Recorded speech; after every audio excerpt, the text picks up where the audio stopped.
وما ابرئ نفسی، میں اپنے نفس کو بے قصور نہیں بتاتا، ان النفس لامارۃ بالسوء، نفس تو ہمیشہ برائی ہی کا حکم دیتا ہے، یعنی نفس امارہ، الا ما رحم ربی، مگر جس پر میرا رب رحم فرمائے وہ نفس کی شرارتوں سے محفوظ رہتا ہے۔ ان ربی غفور رحیم، بے شک میرا رب بخشنے والا مہربان ہے۔ حضرت یوسف علیہ السلام کو لینے کے لیے اب شاہی قافلہ آیا، اور بڑی شان و شوقت سے آپ کو بلانے کے لیے وہ جیل خانے میں آئے۔ تو آپ نے غسل کیا، اچھے کپڑے پہنے، جو شاہی جو لباس آپ کو دیا گیا، اور آپ جب جیل خانے سے نکلنے لگے تو آپ نے جیل کی دیوار پر یہ لکھا کہ یہ زندوں کا قبرستان ہے، قید خانہ زندوں کا قبرستان ہے۔ اور آپ نے جیل میں جتنے قیدی تھے ان کے لیے دعائیں کی۔ اللہ رب العالمین جتنے اس وقت دنیا میں بے گناہ قیدی ہیں، یوسف علیہ السلام کے صدقے میں انہیں جیل سے رہائی نصیب فرما۔ وقال الملک ائتونی بہ استخلصہ لنفسی، جب بادشاہ کے دربار میں پہنچے تو بادشاہ بولا انہیں میرے پاس لے آؤ کہ میں انہیں خاص اپنے لیے چن لوں۔ جب آپ بادشاہ کے پاس پہنچے، بادشاہ نے آپ کی بڑی عزت کی، آپ سے وہ کافی متاثر تھا۔ فلما کلمہ، پھر جب یوسف علیہ السلام نے بادشاہ سے کلام کیا تو آپ نے پہلے عربی میں اسے سلام کیا، عربی میں گفتگو کی۔ وہ کہنے لگا مجھے تو نہیں معلوم آپ کون سی زبان بول رکھے ہیں۔ تو آپ نے فرمایا یہ میرے چچا حضرت اسماعیل علیہ السلام کی زبان ہے، یعنی حضرت اسحاق آپ کے دادا ہیں اور حضرت اسماعیل وہ آپ کے دادا کے بھائی ہیں۔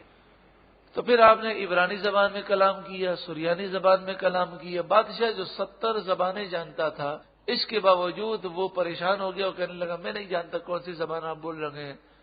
پھر آپ نے بادشاہ سے 70 زبانوں میں کلام کیا، جس زبان میں بادشاہ کلام کرتا آپ اسی زبان میں جواب دیتے۔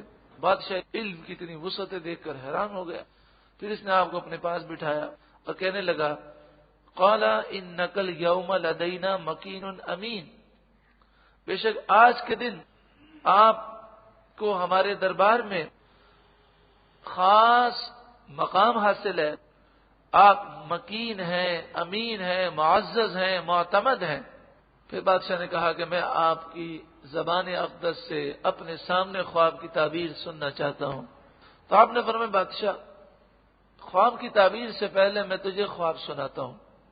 خواب تم نے دیکھا ہے لیکن بہت سا حصہ تم بھول گئے ہو۔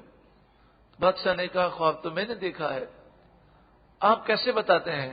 تو آپ نے فرمایا یہ میرے رب کا کرم ہے اور مجھے میرے رب نے سکھایا ہے۔ آپ نے دیکھا ہوگا اکثر کہ جب ہم خواب دیکھ کر اٹھتے ہیں تو اس وقت ہمیں خواب کا بہت سارا حصہ یاد ہوتا ہے اور 1 منٹ کے بعد کتنا حصہ ہم بھول جاتے ہیں۔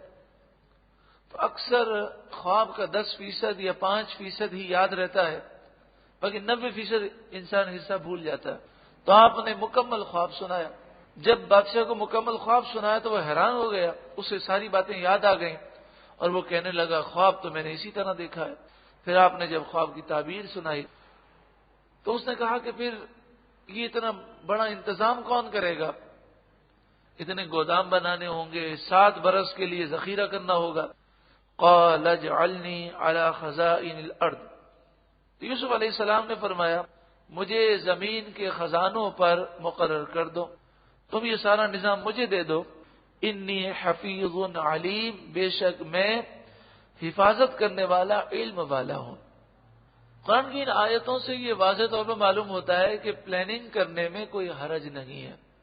توکل، اللہ پر بھروسہ کرنا، یہ اپنی جگہ ہے، لیکن بھروسہ اللہ کی ذات پر ہو اور انسان اگر منصوبہ بندی کرے اور وہ جائز وہ کام کرے، وہ شریعت کے دائرے میں رہ کر اگر مستقبل کی وہ پلاننگ کرے تو کوئی حرج نہیں ہے، مگر ہونا کیا چاہیے؟ شریعت کے دائرے میں۔ اور دوسری بات یہ کہ اس کا بھروسہ اپنی پلاننگ پر نہ ہو، بھروسہ اللہ کی ذات پر ہونا چاہیے۔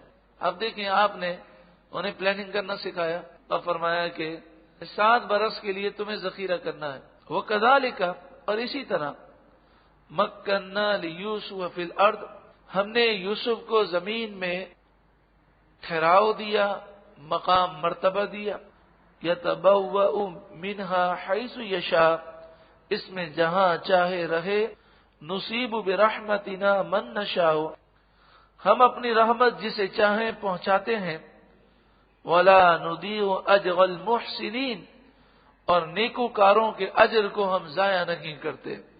یوسف علیہ السلام نے صبر کیا اور مشکلات میں اللہ کی رضا پر راضی رہے تو اللہ تعالیٰ نے آپ کو وہ مقام و مرتبہ عطا فرمایا کہ آپ مصر کے خزانچی بن گئے، پھر آپ کو عزیز مصر کا عہدہ ملا، اور پھر بادشاہ پر ایمان لے آیا، اور پھر اس نے اپنے آپ کو بادشاہ سے معزول کر دیا اور وہ آپ کا خادم بن گیا اور کہتا تھا جو آپ فرمائیں گے وہی میں کروں گا۔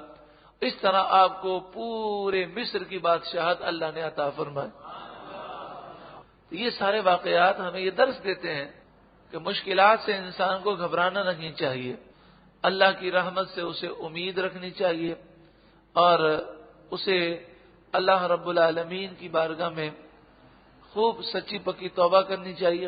ارشاد فرمایا وَلَا أَجْرُ الْآخِرَةِ خَيْرٌ لِّلَّذِينَ آمَنُوا وَكَانُوا يَتَّقُونَ اور ضرور آخرت کا اجر بہتر ہے ان لوگوں کے لیے جو ایمان لائے اور جنہوں نے تقوی اختیار کیا۔ یعنی دنیا کے اندر صبر کرنے والوں کے اجر کو ہم ضائع نہیں کریں گے اور آخرت میں بہت بڑا اجر عطا فرمائیں گے۔ ایسا نہیں ہے کہ دنیا میں دے دیا تو آخرت میں وہ محروم ہوں گے، آخرت میں اللہ تعالیٰ انہیں خوب عطا فرمائے گا۔ بیماری ہو، پریشانی ہو، گھریلو ناچاکیاں ہوں، رشتوں کی رکاوٹیں ہوں، بے روزگاری ہو، قرضے ہوں یا گھر کی تنگی ہے، کوئی بھی معاملات ہیں، ان معاملات میں اللہ کی رضا پر انسان راضی رہے، دعا کرتا رہے، اللہ کی رحمت پر بھروسہ کرے، انشاءاللہ تعالی ایک نہ ایک دن یہ مشکلات آسان ہوں گی اور اللہ تعالیٰ اس کا اچھا بدل عطا فرمائے گا۔